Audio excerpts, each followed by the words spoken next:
sucesso num país tropical, abençoado por Deus e bonito por natureza. Mas que beleza!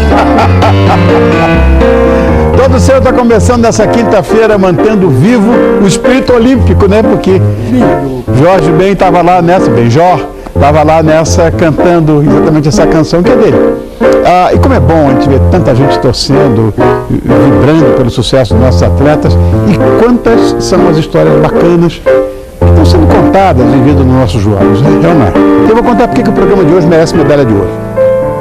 Hoje, nós vamos receber a ginecologista e obstetra Ana Lúcia Beltrame, que fala sobre as novidades sobre a cesárea ou cesariana aqui no Brasil.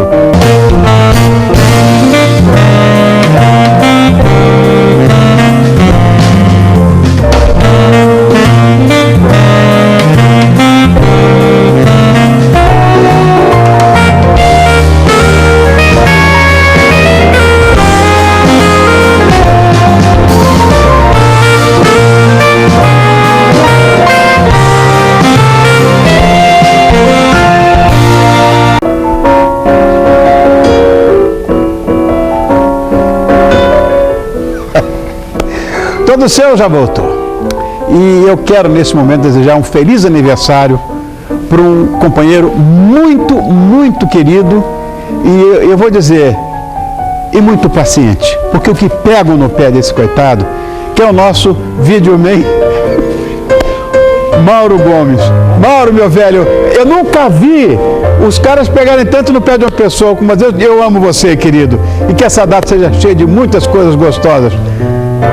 Olha o que vocês escreveram, bolos, brigadeiros e coxinhas. Vocês não valem nada.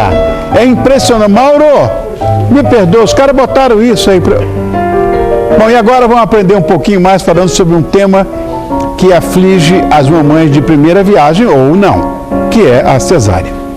Bom, já que novas regras foram implantadas no Brasil, nós recebemos hoje, para explicá-las, a nossa parceira, já é nossa sócia aqui, a ginecologista e obstetra especialista em reprodução humana, que é a doutora Ana Lúcia Beltrame. E cada dia mais linda, Ana Lúcia. Olha como é que pode, né? Você tem cara de artista, não tem de médica.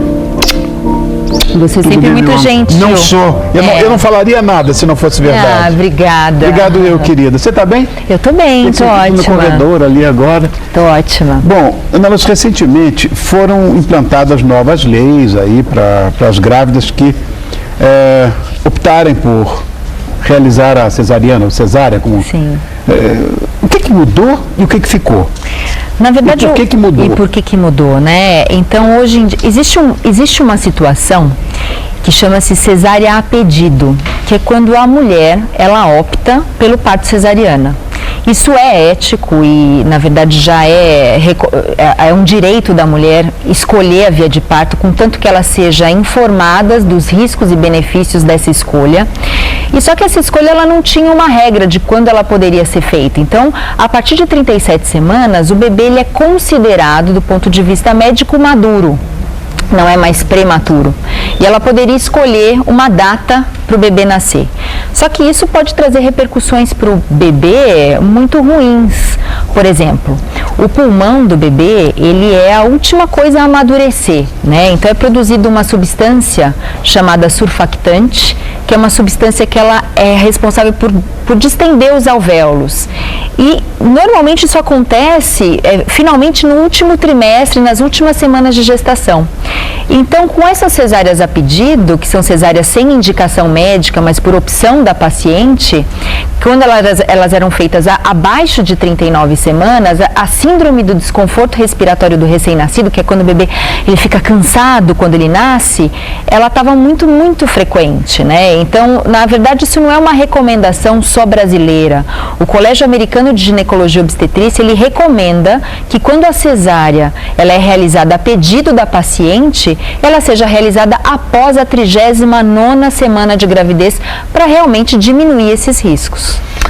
Olha, Ana Lúcia, eu vou dizer uma coisa, é que nós brasileiros temos esse complexo de inferioridade monumental. A sua área, que é a medicina, é hoje incensada por toda a classe médica no mundo inteiro.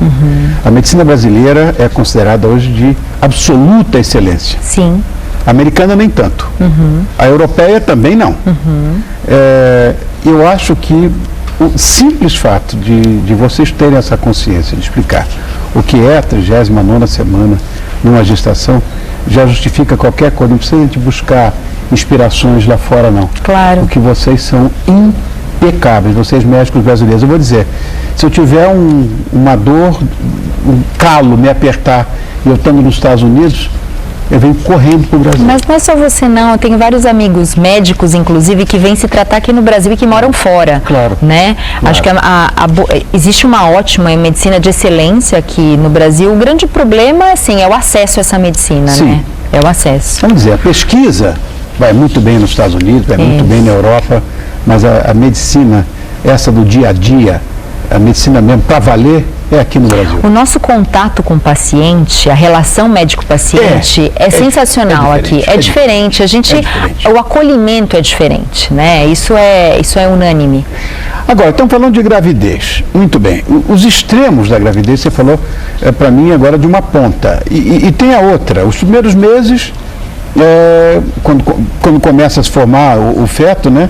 Quanto nos últimos, né? Que são, você disse que o pulmão é a última coisa a se formar. Sim. E os primeiros? Quais são? Olha, o primeiro trimestre da gravidez, né, que são as primeiras 12 semanas, é quando acontece a embriogênese, ou seja, que o bebê ele está começando a se formar. Isso aí. E nessa, embriãozinho aí. A natureza é linda demais, né? É muito perfeita.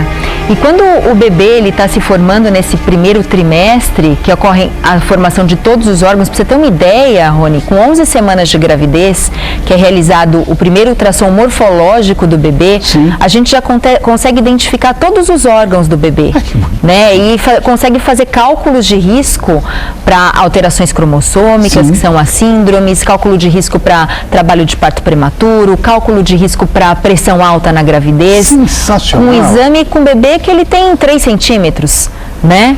Totalmente formado. A partir de então ele só vai se desenvolver, crescer, né? Porque as estruturas elas realmente estão todas formadas. Inclusive a estrutura óssea? Inclusive a estrutura óssea. O bebê com mais de 12 semanas, ele tem osso. Tem osso. Meu Deus, que coisa. Que coisa mais bonitinha, gente. É bom demais, né? Eu sou apaixonada. Lindo, lindo. Bom, nas últimas semanas, então, são... Nas últimas semanas, a gente tem, é importante, assim, a formação amadurecimento, digo, Seria né? isso, então. O amadurecimento. Já está formado o pulmãozinho, mas amadurece... No final, por exemplo, um bebê prematuro, aquele bebê que nasce com menos, depende do grau de maturidade, com menos de 29 semanas, com menos de 7 meses, ele tem 60% de chance, aproximadamente, de ter uma síndrome do desconforto respiratório, ou seja, de ter dificuldade para respirar. Um bebê que nasce acima de 34 semanas, que é o 8º mês, ele tem aproximadamente 20% de chance de ter a síndrome do desconforto respiratório. Um bebê que nasce acima de 37 semanas, aproximadamente 5% de ter esse desconforto respiratório. Por isso, essa regulamentação, justamente para a gente evitar que se tenham essas consequências para o bebê por conta de uma escolha de data, por numerologias, por uma bobagem, entendeu? Na verdade, a produção fez uma pesquisa e me trouxe, dizendo que está escrito aqui, 55% dos partos aqui no Brasil são cesáreas. E esse número está acima do recomendado, não sei qual é o recomendado, mas por que a brasileira tem essa preferência? Olha, o recomendado... Questão cultural, né? Ou não?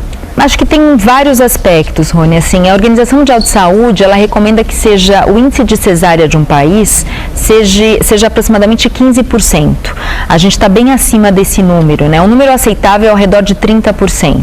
Acho que tem vários aspectos que estão envolvidos nisso, né? Um dos aspectos realmente é cultural, porque há mais ou menos uns 40 anos atrás teve um boom de cesárea no país. principalmente por questões do sistema de saúde do país. Então, mercantilista, talvez? Exatamente. Então, assim, quando eu tenho 40 anos, então, assim, a época da minha avó se fazia muito parto vaginal. Já a época da minha mãe, então a minha mãe, as minhas tias, tal, já fizeram muita cesárea. Então, é uma questão cultural, porque aquilo que deu certo para as nossas mães, as nossas mães nos recomendam, né? Então, assim, a amiga, a tia, a prima que fizeram cesárea vão recomendar cesárea. É uma questão cultural. No entanto, assim, o grande culpado disso realmente é o sistema de saúde, né? O sistema de saúde, como a obstetrícia ela é realizada aqui no país. Então, muitas vezes, assim, a remuneração do médico, o trabalho de parto é um trabalho, chama-se trabalho de parto porque ele é demorado. Então, tem muitas vezes gente que chega assim, olha, meu trabalho de parto durou 24 horas, é isso mesmo. E custa caro você ter um médico do seu lado assistindo o trabalho de parto, né? Então, a má remuneração, o acesso difícil à saúde, né? Acho que todo o sistema, como ele é organizado, contribui também para que se tenha esses altos índices de cesárea, infelizmente, né? Além da cesárea, do parto normal, tem um outro método que divide opiniões, né? Que é o tal do parto humanizado. Sim. Explica o que é o parto. Então, hoje em dia, o parto humanizado, ele é sinônimo de parto domiciliar, sem nenhuma intervenção médica, sem analgesia. Isso é sinônimo. Existem 3 tipos de parto. O parto vaginal, o parto natural, que é o parto sem intervenção. O parto vaginal com alguma intervenção hospitalar, seja ela uma analgesia ou se eventualmente alguma correção de alguma coisa que não está indo tão bem.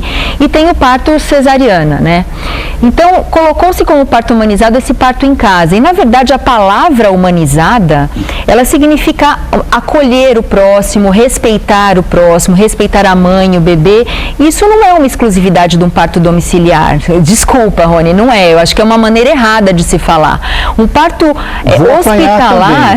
Mas essa é a minha visão. Então, assim, o parto domiciliar pode ser uma opção da paciente, enfim, mas existem alguns riscos que ela tem que assumir também. Exatamente. E o profissional de saúde que está seguindo. Exatamente. Né? Não é uma questão assim de assumir alguns riscos.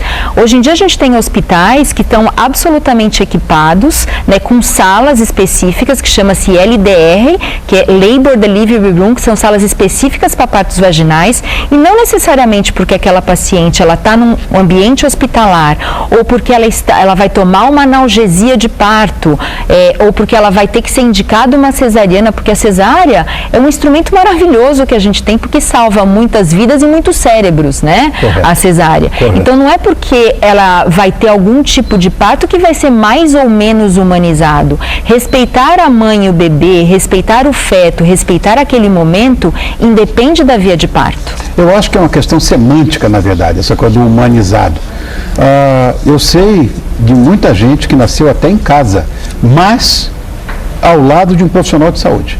Claro, o problema de se ter um parto domiciliar é que você, muitas vezes, em obstetrícia, você não tem o tempo o tempo necessário de se estar em casa e se locomover para um hospital suficiente para salvar aquela mãe e aquele bebê. Então, as coisas elas acontecem muito rápido. Então, no meu ponto de vista, às vezes assumir um risco desnecessário, se você tem uma estrutura hospitalar que pode te dar essa segurança. E da mesma forma, é tão humanizado quanto? Exatamente, acho que humanizado não é porque é domiciliar que é humanizado e porque hospitalar não é. Não é, depende da equipe que está lhe assistindo, depende do profissional que vai te assistir. Ana, obrigado, viu? É sempre um prazer. Eu quero que você venha mais, eu gosto de você. Eu também quero. Ana Lúcia Beltrame, que é a nossa parceira, nossa colaboradora aqui do programa, ela é ginecologista, obstetra e especialista em reprodução humana e linda, né? Obrigado, Obrigada, meu amor. Sempre um prazer. Meu, não me tira esse prazer, não. Bonitão, próximo bloco nós vamos juntinhos aprender mais sobre a gastronomia mais clássica do mundo, aquela que eu adoro, da ancienne cuisine française. Então, chama a sua bonitinha, porque o recheio desse momento vai ter sabor, eu diria, apaixonado, de conselheiro sentimental.